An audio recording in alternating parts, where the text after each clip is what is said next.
What is going on, everybody? Good morning. Good morning. Here we go. Quick announcement.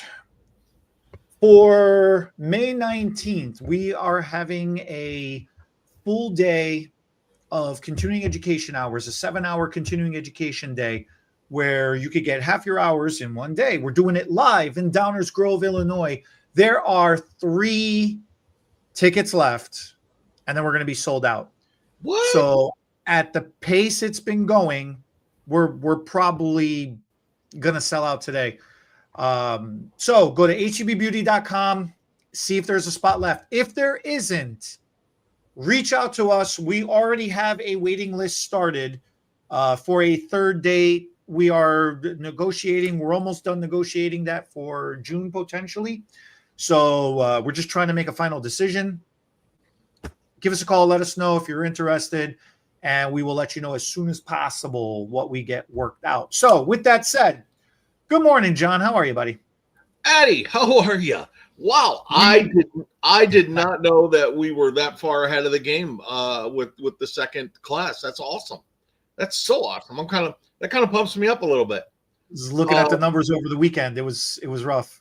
Not rough in that kind of way. It was like the amount of signups we got over the weekend was like, holy cow. That was a lot. That goes hand in hand with something I wanted to share with all you guys before we get into our normal silliness. I had the opportunity to spend some time on Friday in a salon. I was there doing some stuff, and it was such an awesome environment that I was in. I was all these young stylists excited about what they were doing, and actually to see clients leaving and everybody was smiling, and it was such a cool vibe that I've been carrying that now for 4 days. It was really cool, really, really awesome. And what a cool freaking and I always say it I say it all the time. What a cool freaking profession we're in, where you can love what you do and you make people feel good, and I was blown away. It was really a cool experience, and to hang out with the salon owner and who is a guy that really freaking gets it, what the industry is, and he is a stylist, so he understands stylists, and it was just dope. It was really cool, and I get blown away all the time by what a great job that we all have. I love this industry. I just love this industry. You get to be anything you want, however you want, and it works. It does. There isn't the choking.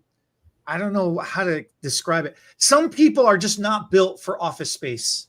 Which was a great movie, by the way.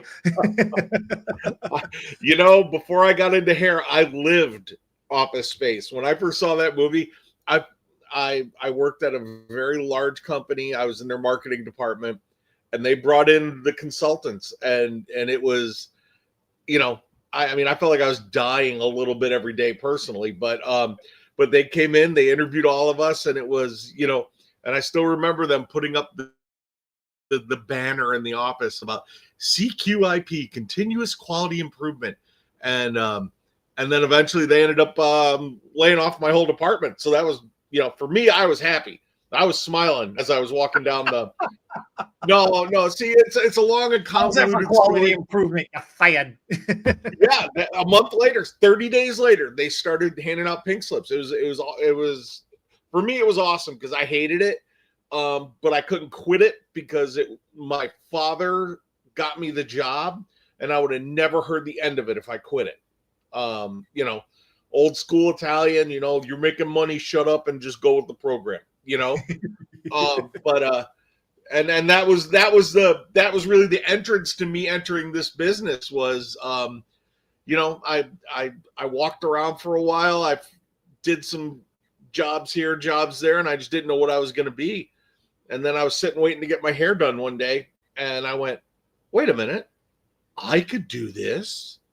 And I figured if worse comes to worse, I would do it as a side gig, cutting friends and family's hair, and and here I am 35 years later, and I still love every minute of this freaking job. Everything we do, I love it. So, I from what I understand, you've got a quiz. Well, that's what I was gonna say. Let's see. You love it. Let's see how much you know it. Okay, I know nothing. Which layer of the hair is primarily responsible for determining texture and elasticity? Is it the cuticle, the cortex, the medulla, or the follicle? I'm gonna go with no. Why? Because why? You have to explain yourself. If It's you the want to give a cuticle. dumbass answer, you get to give a dumbass explanation too. It's the cuticle. You can't wait. Which layer of the hair is primarily responsible for determining texture and elasticity? The cortex. Mr. No. The cortex. The cortex is responsible for that. What is the cuticle responsible for? Cuticle is responsible for protection of the hair. Do you know what the medulla does? Does anybody know? Does anybody watching this know what the medulla is for? Come on, Bueller. No, I don't. I'm asking you. Do you know? I don't know. Yeah, see, there's something stuck in my head where not every hair shaft has a medulla. Is that true? Why? I don't know why that's stuck in my head. Yeah, there is that is true. There are hair shafts that do not have a medulla, but isn't it the thing that determines what color your hair is going to be, the pigment? Or how much pigment you're going to have? You know, I think we've both been stumped. We have Google, but we're too lazy to figure it out. Right. Somebody tell us. All right, give me the next question. What is the recommended angle for holding hair when cutting to create a 90-degree layering effect? Is it 0 degrees, 45 degrees, 90 degrees, or 180 degrees? What is the recommended angle for holding hair when cutting to create a 90-degree layering effect? 360 degrees. No scope? Well, since it's a 90-degree layered haircut, I'm going to go with 90 degrees.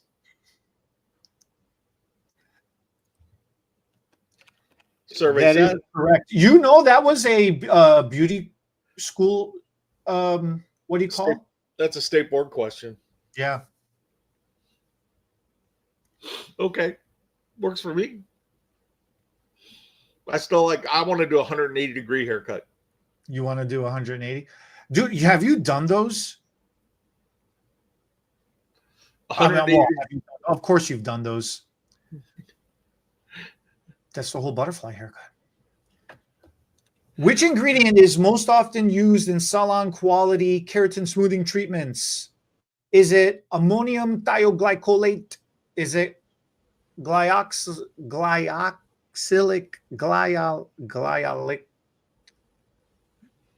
glycolic acid, hydrogen peroxide, There we go. or sodium hypochlorite? In a smoothing treatment, Yes, I'm going to go with glycolic acid. glycolic acid. Couldn't say the word, man. It was like I got tongue-tied. I was going to correct you, but then I was having more fun watching you struggle. Yeah, that was a rough one. During a chemical lightning process, what is the purpose of a bond builder? Is it to speed up the lightning process? It deposits moisture into the hair shaft. It reconnects broken disulfide bonds within the hair, or it acts as a toner. And then is E because then I can use 40 volume? Or a safety net to be able to use 40 volume developer. I'm gonna go with it reattaches the bonds. It reattaches the bonds. What would Off note, what would speed up the lightning process? Everybody's always Are we talking to speed up the lightning process. are we being manufacturers representatives, or are we just being hairdressers right now? I mean, if it's a manufacturer representative, then there is nothing that speeds up the lightning process. Well, no, that's not true. Depending on the manufacturer, heat lamps, vaporizer units, steamers. The only thing that's really now, of course, none of us ever put lightener under the dryer. We don't do that. That's bad. We don't do that. But I would say I'm gonna go. I miss my steamer. I want to get one. Steamer for double processes it just speeds it up just a little bit. But if you really, really care about yeah, I'm going to go with, there are some additives you can add to speed it up, but I mean, let color do its thing. Cause what's your saying? Science is dumb, but science is fun. Oh yeah. It doesn't know yeah. Science is fun, but science is dumb. It doesn't know what we want it to do. It only knows what we tell it to do. Exactly. So, and there are a bunch of people right now are going to go, but I use a lot of 40 volume, and 40 volume will work rapidly, but but you don't blow the hair up if you leave it room temp and let it do what it's supposed to do. And it's funny you bring this up, because I had a lady come in, she was what I'm going to call late 50s, and she's got that gray hair coming in, coarse texture, and her stylist was foiling her and then sticking her under the dryer. But you could see where it wasn't just a slight overlap, it was a major overlap. And she was having breakage and dryness issues and things like that. And she said, yeah, the last time she spent 40 minutes under the dryer. Whoa, that's awesome. That's terribly awesome. That's terrifying. So we've gone sideways a little bit here, but bond builders have their place. And I know people that poo-poo bond builders, and I know people that live, eat, and breathe bond builders. And they're just another tool for us to have in our toolbox. You know what else speeds up the lightning process? What's that? Flat iron.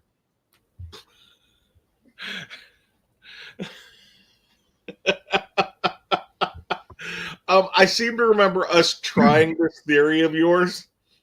It worked. We boiled hair. It worked. The hair, what was left of it, was blonde. It worked. The hair that was left after we did that was blonde. Here's your next question.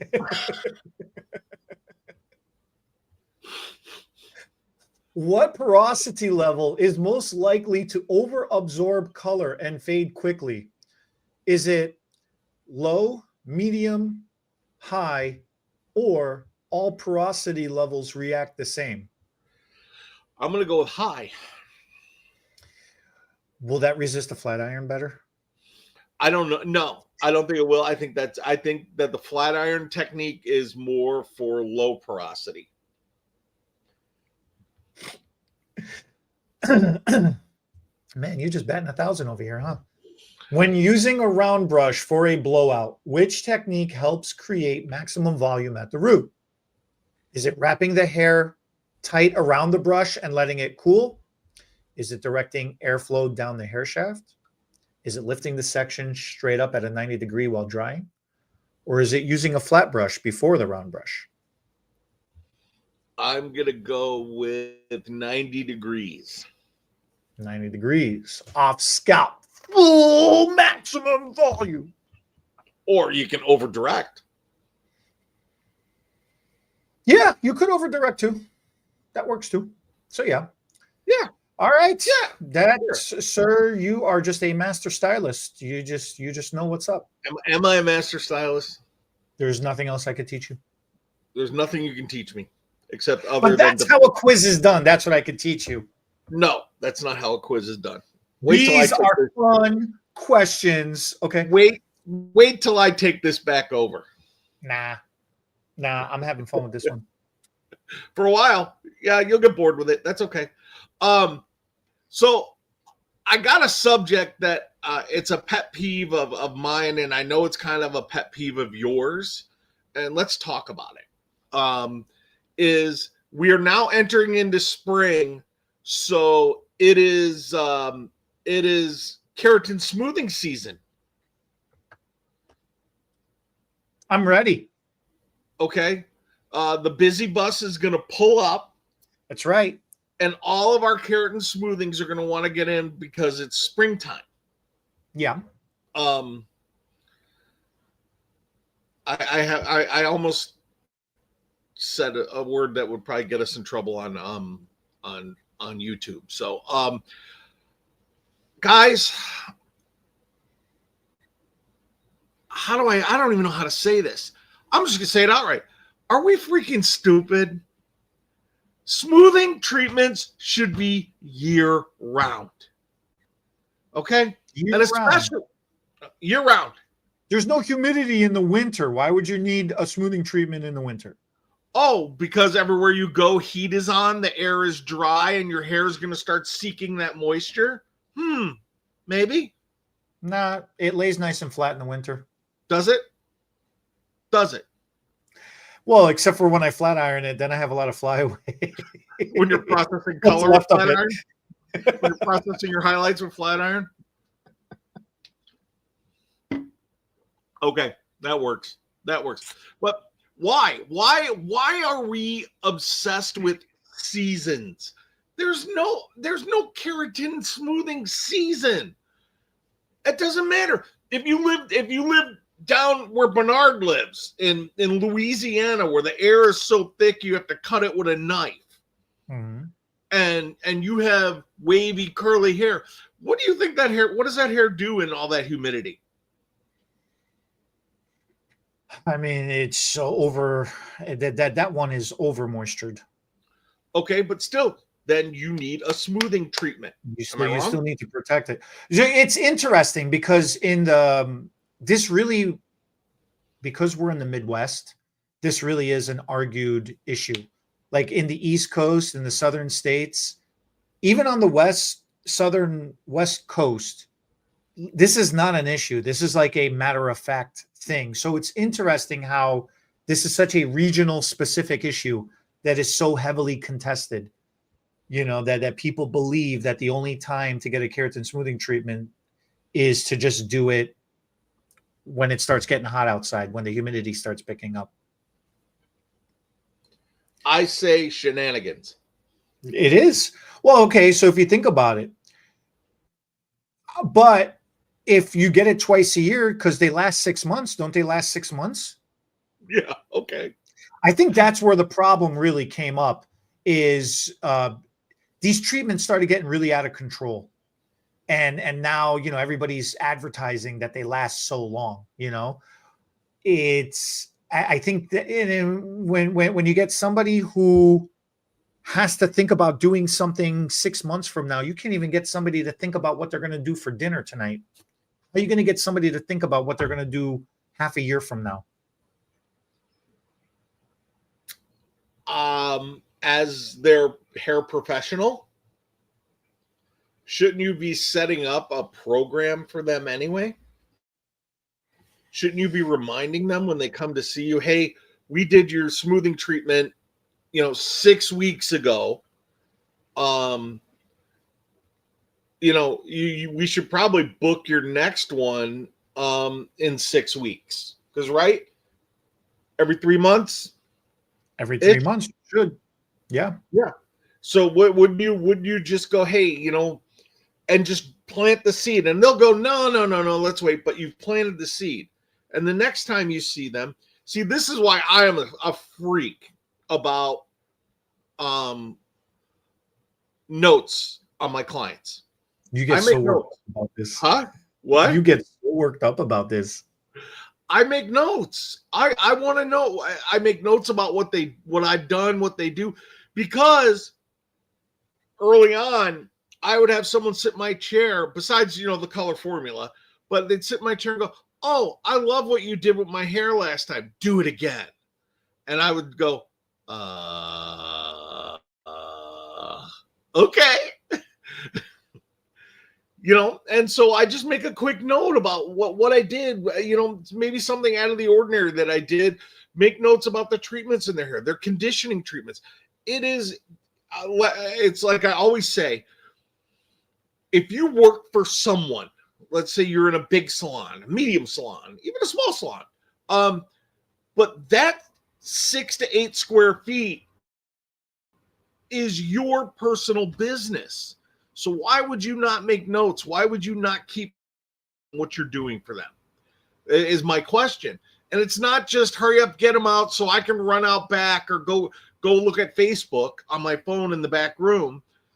Take the time. And I take notes. I make notes right in front of my clients too, so they know that I'm actually paying attention. Even Susan, who ruins my day, I have notes. There some not nice notes on there about Susan, but they're still notes.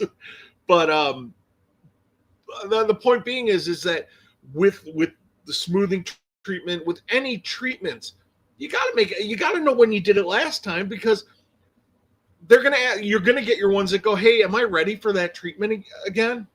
And you can look at your notes, look at your card, whatever you do. Some salons, like when I was in the big salon, we had, for each client, on the computer, we had a notes section that we could all make notes on people. So I just think that it's a misnomer that it is smoothing season, or it is whatever, deep conditioner season. No, it's year round, guys. That's how you build your book. And I'm gonna beat on something that we talked about over on Profitable Stylist a while back. Is how many clients does it take to be $100,000 stylist, Eddie? 160. 160 clients. Mm-hmm. So what if you're not happy being $100,000 client, making 100,000? How do you boost that up without having to work more? Raise your price. Add services. All of the above. All the above, right? And not have to do 300 heads, and not have to do 15, 16 heads a day, right? Yeah. And especially when you're old and broken like me and Eddie, 15 heads a day sounds like misery. Yeah. Okay. Why are you making that face? You are in such a tangent right now. I'm just agreeing with everything you're saying. Okay, fine. You know what? I'm shutting up now. You talk. I'm not saying anything else. Everything you're saying is accurate. I'm agreeing with everything you're talking about. The main thing, what's important to understand, though, above and beyond, on top of, in addition to everything you're saying, to piggyback off of what you're saying, what's really vital about getting treatments all year round is the health of the hair, the health of the scalp, and the hair, health of the hair. Too many people don't maintain themselves. So if you get these treatments all year round, you're going to have good hair all year round. The biggest, is it epidemic or pandemic that we're facing in hair quality right now? Epidemic is the lack of moisture and hydration. And they're not mutually exclusive to one another. They're their own individual thing. It's you need to have both. If you don't, then your hair is going to frizz. It's going to fry. It's going to fly away. What else is it going to do? It's going to blow up. The second there is humidity, it's going to grow really, really big. And you're going to have a lot of static and flyaways when it's dry. You know, what you were mentioning about the fall and the winter time. If you got the heat going, it's drying out all the air. Then there's nothing for your hair to do.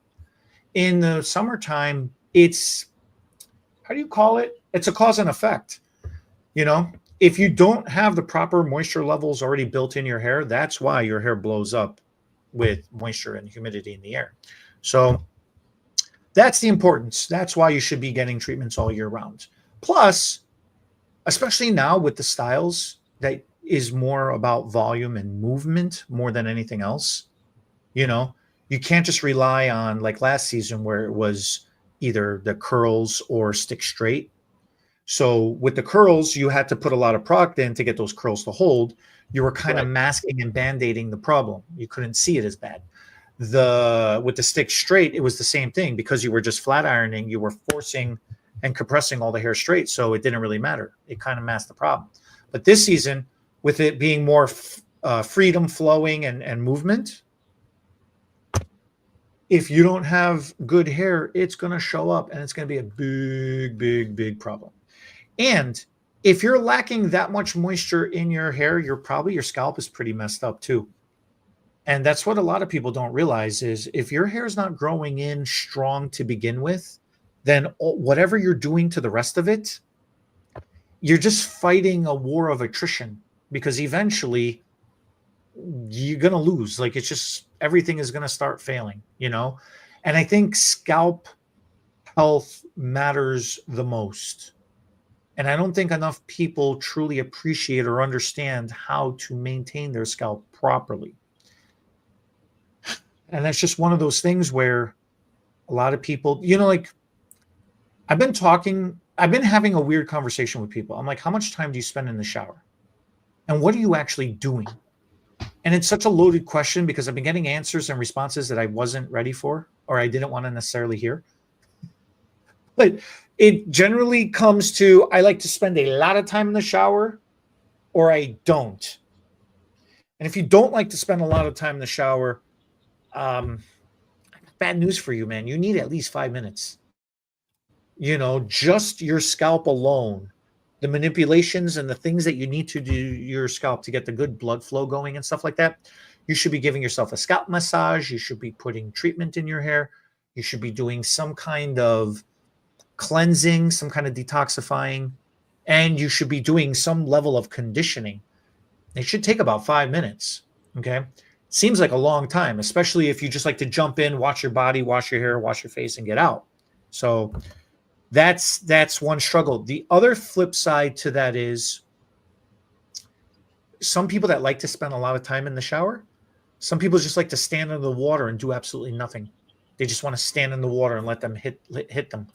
I get it, you know, especially if you're sore, if you're tired or whatever the thing is, you know, it's refreshing, right? It's like standing under a waterfall. It's really, really refreshing.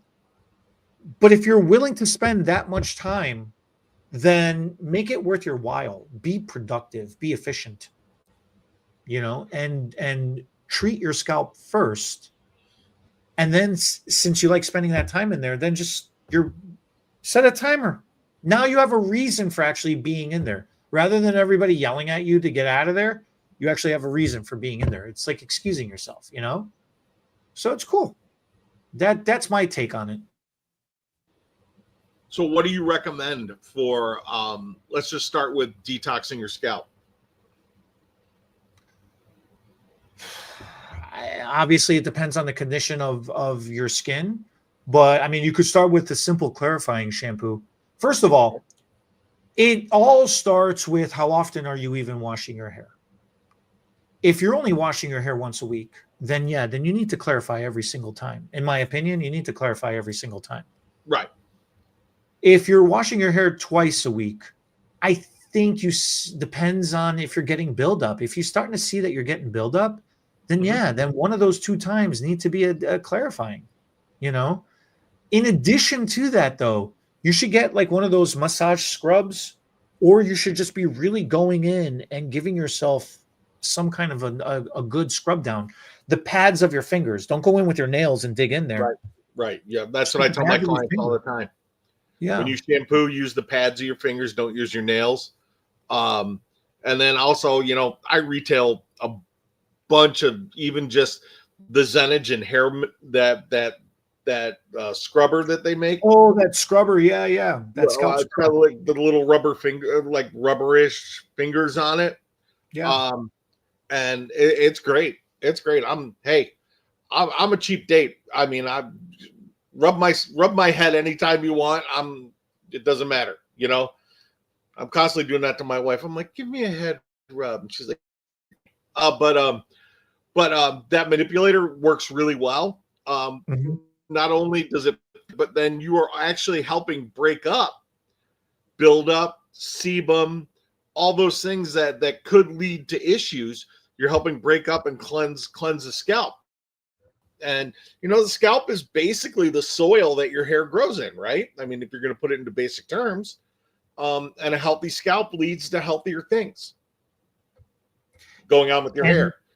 I think that's what a lot of people miss. You know, it's especially if you have longer hair, if you have a lot of hair, or if you just got your hairstyle right the day before, the last thing you want to do is you know, wash it and start all over, right?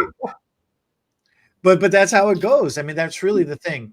I think conditioners, I don't think people leave conditioner. There is a difference between scalp conditioning and hair conditioning. Right. A lot of people are anti-conditioners because they don't want their hairstyle to go flat or fall. Right.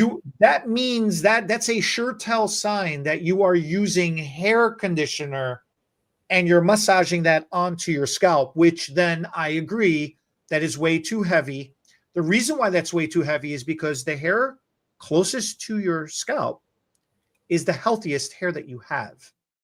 It does not need any additional nutrition or as much nutrition as like the mid shaft through the ends do.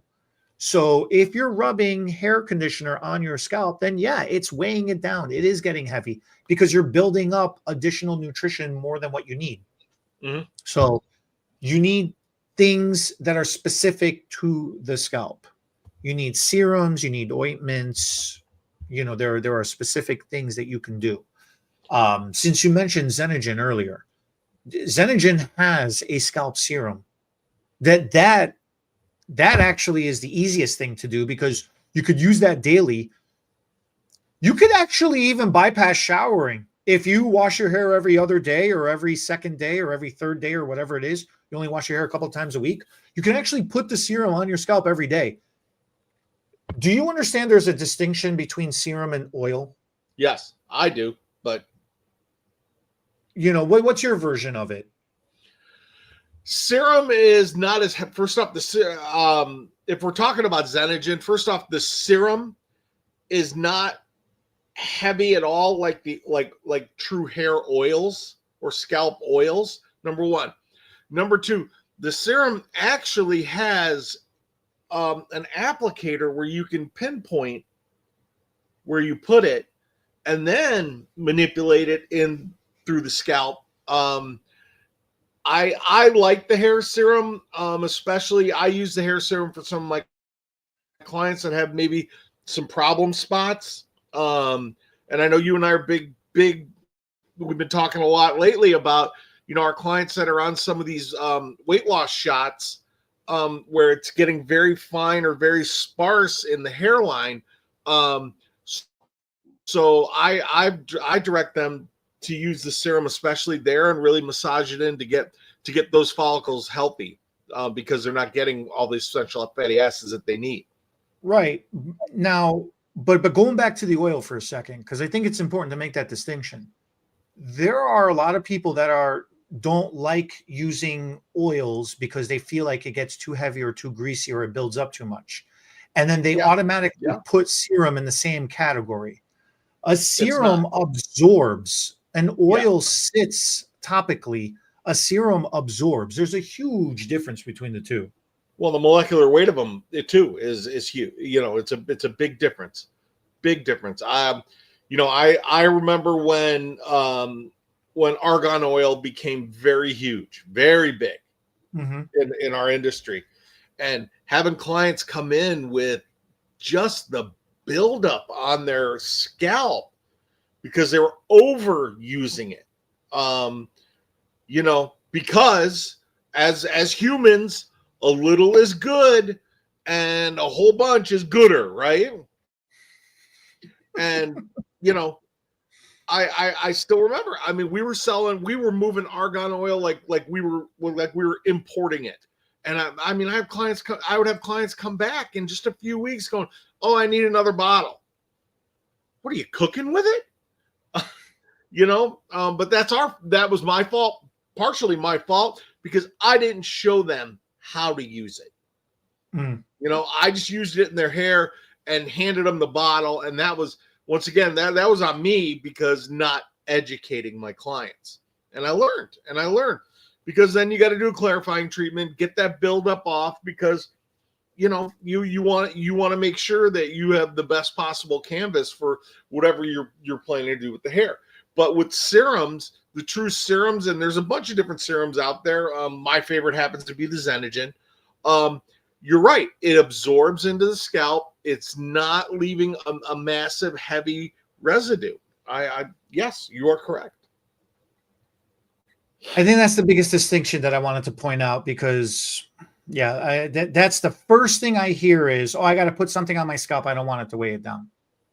It's like huge difference. Right. Overall, a lot of problems are generated from improper scalp care. Those problems include your hairstyle not lasting, your color not holding, shedding. Huge problem right now. A lot of people are concerned about is shedding, excessive shedding. If your scalp is irritated or if it's not perfectly balanced out, there is internal inflammation. Internal. You don't see that. So it's snowballing. It's causing a lot of problems down the line. And there are things that you could, these are simple things that you could do when you have the perfect opportunity, when you're in the shower or getting ready in the morning, that we just skip on a daily basis. Right. And those little things, although they don't sound like they would make a big difference, they really, really do. In the long run, they make a huge difference. So that's where the expression comes from. It's the little things that matter, the little things that count. I agree. Ooh, well played. Well played. I like That's my motivation. What do you got, sucker? You want motivation? Is it time for motivation? It's always time for motivation. All right, hold on. Hold, please. Hold, please. Okay, you feel like you're on with Comcast here, right? Oh no, then if that's the case, you got to be on for another hour. You got to disconnect me. You got to put me through that stupid automated system all over again. Oh, now you're getting me worked up over here. Man, for such a simple service, it's such a convoluted, complicated mess. Then you got to talk to somebody who don't understand a damn thing what you want about, and they got to read off a script. The thing about customer service, dude, why? I get it. They, quality control, like you were talking about earlier, right? Nobody wants to get pink slipped. But man, these consultants that come up with these scripts. Oh, I can't. It is so infuriating going through the automated system. By the time you get to a human, this is why people hate customer service jobs. It's not because we're mad at you. It's because we're mad at the stupid AI that we just had to deal with. And then we get to you. Now you have to read off a script. You can't just talk to us. Oh my God. That is another one. It really is infuriating. The patience, there should be a whole class. We should teach. I can't teach a class on patience. Actually, I take that back. I was going to say we should teach a class on patience, but you are the least patient dude I know. I was going to say, like, you're good with the clients. You're good at being patient with the clients. I'm not. So you can't teach that class. Patience. Never mind. Patience is how's the expression? Patience is a virtue. I am not a virtuous man. Oh my goodness. Oh, that I would want to just sit in the back of the room for that class. No. Okay, so you ready? Do I need some help? Motivational quote for the day comes from one of a guy that I've read a whole lot about, and a guy that kind of influenced me a little is Winston Churchill. And it is, success is stumbling from failure to failure with no loss of enthusiasm.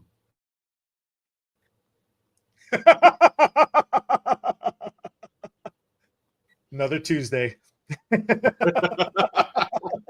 Success is stumbling from failure to failure with no loss of enthusiasm. Isn't that great? If that doesn't fit what we all do, I don't know what does. Because really, think about it. Think about the first haircut you ever did. Think about the first foil you ever did, the first perm.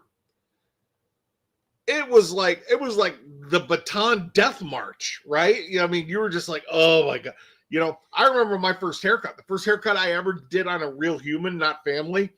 But I remember I'm sweating. And I'm just like, and I'm just nipping, and now look, and you keep, and it was okay. I guess it was an okay haircut. I don't know.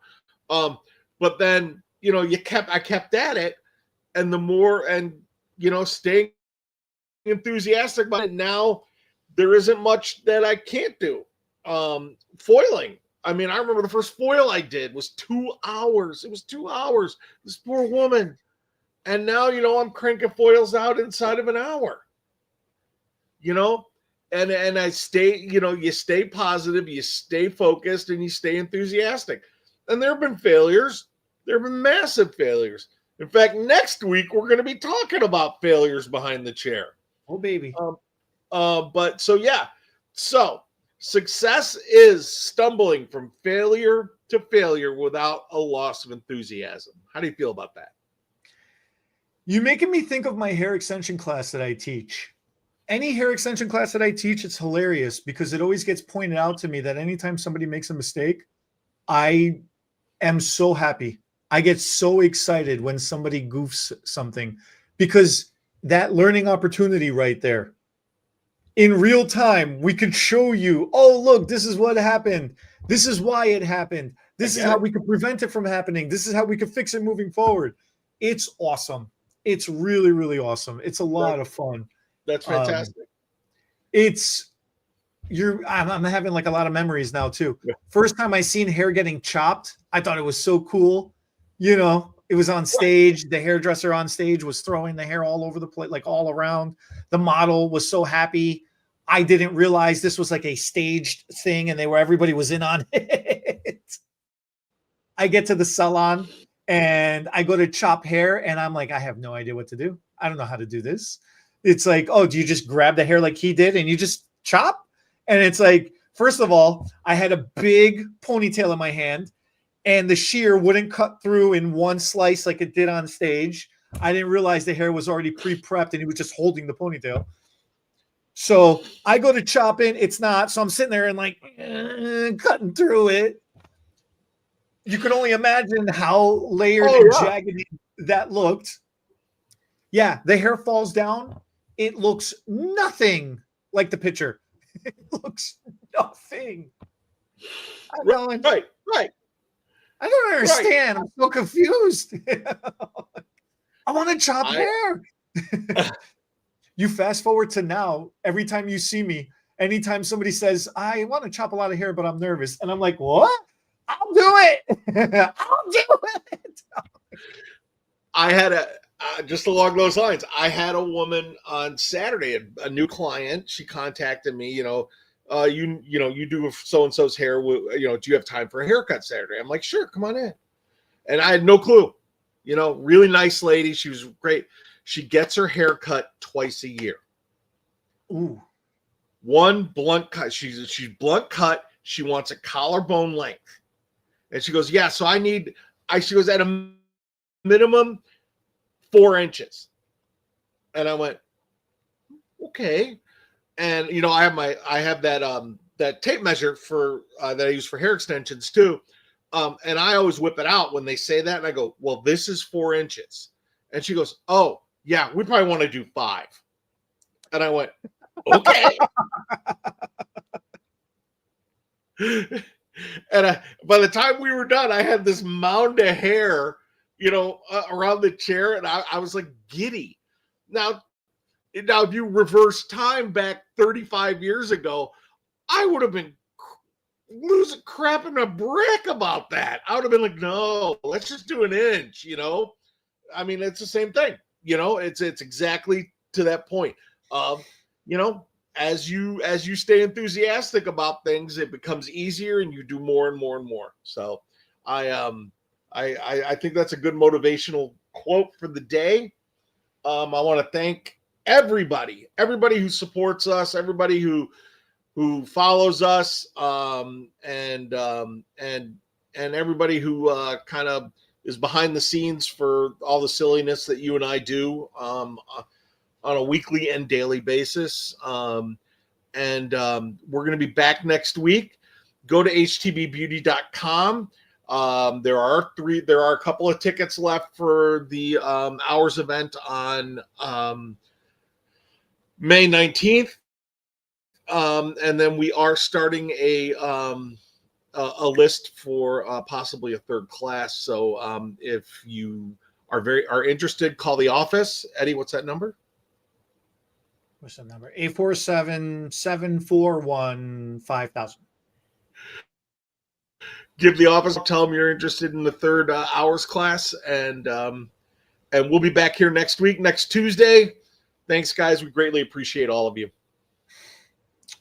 Let us know for next week what hair goofs you guys have purposely done on a client.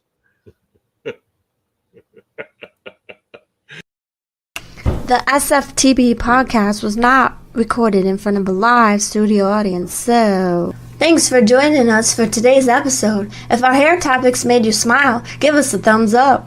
Drop your thoughts in the comments. We'll read them while waiting for our caller to process. Share this video with your stylists and friends. It helps us make a difference, one strand at a time. And don't forget to subscribe and ring that notification bell so you never miss an episode. Because your hair deserves all the latest and greatest tips.